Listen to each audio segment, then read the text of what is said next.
Lubog sa baha ang maraming barangay sa Ilagan, Isabela. Ito'y matapos umapaw ang tubig sa ilog dahil sa ulang dala ng bagyong Nika. Tiniyak naman ng DSWD na sapat ang ibibigay na ayuda sa mga apektadong residente. Sa Isaya Mirafuentes ng PTV sa Balitang Pambansa. Isaya. Alan, alam mo, dito sa probinsya ng Cagayan at Isabela ay nasilayan na ang haring araw. Pero kahapon, malakas na bumayo ang bagyong Nika sa parehong probinsya.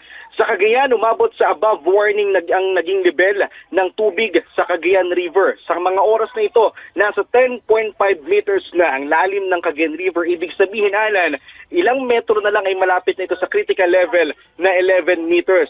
Habang umapaw naman na ang Pinakanawan River sa Tuguegarao pa rin dito sa Cagayan. Kaya ang tulay na nagdurugtong sa Barangay Centro Jess papuntang mga Eastern Barangay ay nalubog na sa baha at hindi madaanan.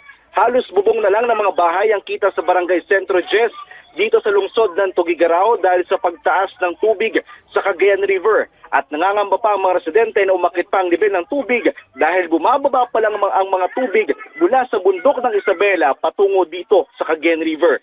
Habang sa Isabela, Alan, lubog pa rin sa baha ang maraming barangay sa bayan ng Ilagan. Nalubog din sa baha ang Buka Bridge matapos umapaw ang Buka River sa Itiague, Isabela.